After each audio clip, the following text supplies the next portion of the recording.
Hello, I'm Taylor. And I'm Michelle. And this is week 4 of Continuing Swing, Spring 2019. So tonight we did a lot of fun things. We're going to do a little bit of warm-up footwork. We're going to talk about connection, and then we're going to do some fun moves from close position. Great. So the footwork that we did to warm up for class, but also to practice for later, was 5, 6, 7, 8. Rock, step, triple step, step, step, triple step. Rock, step, triple step, step, step, triple step. And we could demonstrate this with two. Yep. You can do it traveling or in place. 5, 6, 7, 8. Rock, step, triple step, step, step, triple step. Rock, step, triple step, step, step, triple step. And for the lead step, that step goes rock, step, triple step, right, left, triple step. So it's the usual 8 count type of motion. And that becomes important later. That's right. Then we worked on connections. Yes. So we talked about connection in open a little bit. We practiced. We did this exercise. We talked about how to even have this, we need to have a firm 90-degree, no pinching, but nice and firm. No joystick thumbs. No joystick thumbs. And then we showed that if you let your go, you naturally take a step back, so you're having some connection with your partner. And both, on one hand, we're both in charge of our own weight, but we're also looking for that stretch in the connection. So like he said, if you fall over, then you've leaned too much. If you don't have that backward motion at all when you let go, then you haven't sought that connection. So we also tried the connection here, so doing the same type of thing, except having a connection with one arm in the back like this. You can maybe rotate so they can see what's going on. Rotate with our connection. That's right, rotate with the connection. Keep the frame still in this case. So this is good because it means that now we can direct each other's momentum. I could move my partner to a step, I can move them back, as long as I have that connection in this case. And it's an interesting thing because there's not extra pressure from the hand, but we're both looking for, do the shoulder thing you said. Right, so trying to look for the connection. So if I have my hand here, looking for the connection is like they're trying to now I'm trying push to into it, right? Or if I have my hand on her arm, she's going to try to push into it to make the connection. Or down here, we're pushing our arms together. So we have something rigid that we can work with to give direction and information. Yeah, so it's kind of a balance there. So we did that. We did the shopping cart. We talked about, we also talked about that the opposite of this connection is this connection, where neither of us are letting our elbows go far behind us, but there's a little bit of bounce in there, but we have some muscle engagement and compression. That's right. And then we did shopping cart. Yeah, so shopping cart was an exercise where we practiced leading the follow with this connection, possibly with our eyes closed, so forward and backward with stretching and compression. Even to the side, this one's harder to generate that connection to the side.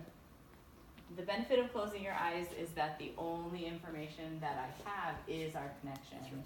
I can't guess by what I see.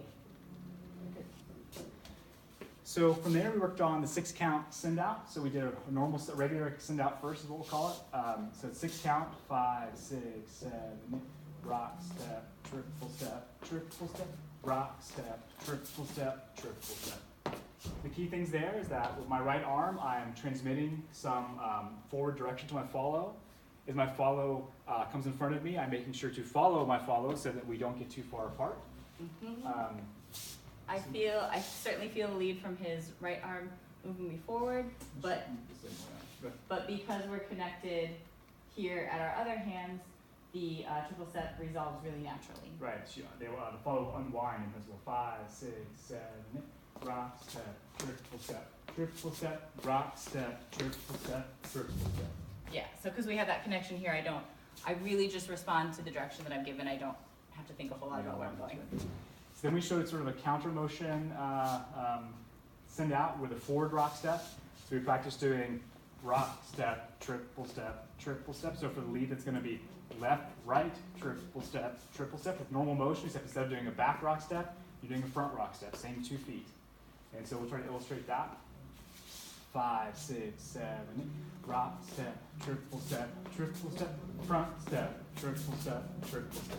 That one's harder to execute, especially if you don't have the timing right. So it's something you have to practice quite a bit, I think, to get natural. And it's also very natural when coming back into closed position. 5, 6, 7, rock, step, triple step, front step, triple step, triple step. The natural way is sort of pop the follow back out with a little bit of direction. The only thing I'm doing there is really just directly follow forward. I'm not pushing it all. I'm sort of just saying, now it's time to go forward and get them started in that direction, and I'm not touching the end of that. We talked about how it's interesting that we only changed one thing. We changed the direction of one of the steps, but because we don't often rock step forward, it's definitely something you're gonna have to spend time making your left foot remember to do. So next we work on a move where we bring our follow with us, which is sort of a 180-degree 6-count turn. 5, 6, 7, 8. Rock, step, triple step, rock, step, triple step, rock, step, triple step, triple step.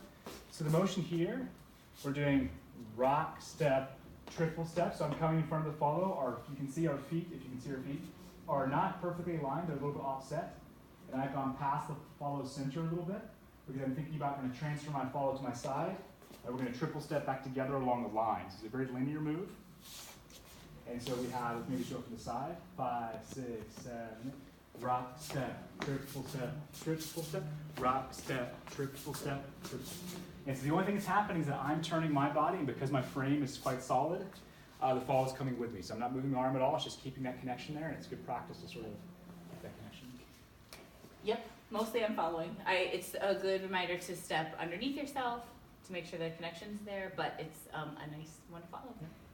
So the last thing we did was a pair of moves from the a circular move, and so we did a circle from close position where instead of doing a 6-count move, we interjected the 8-count middle 2 steps. So we did 5, 6, 7, 8, rock, step, triple step, rock, step, triple step, step, triple step.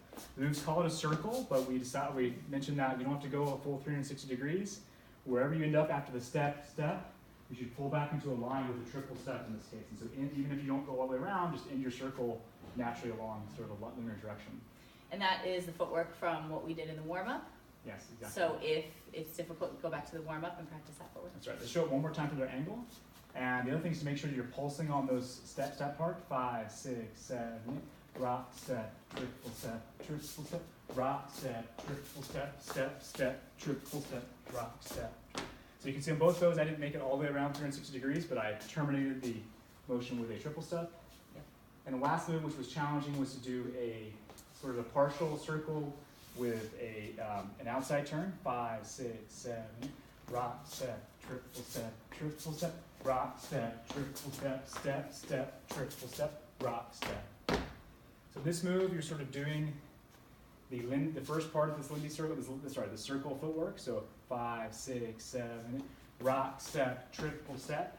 And on this point, I'm thinking about my hand here. I'm going to gently switch my handle to flat palm to palm or hand to hand and begin raising it smoothly. And with my right arm, I'm going to direct my follow, just like in the tuck turn, with this sort of motion to make my follow go clockwise in this case. That's the sort of part of the turn.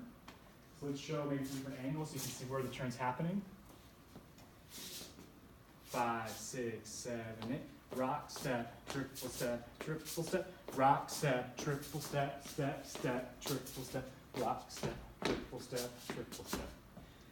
Yep, and the footwork is exactly the same, which is good news. I know that we're doing something different because right at the end of that triple step, I feel that we're changing handholds, and then as my arm, because he's leading me, when my arm goes up, it's just very natural that when I do the step, my body moves through that. I think that was it for week 4. That was it, thanks. Thank you.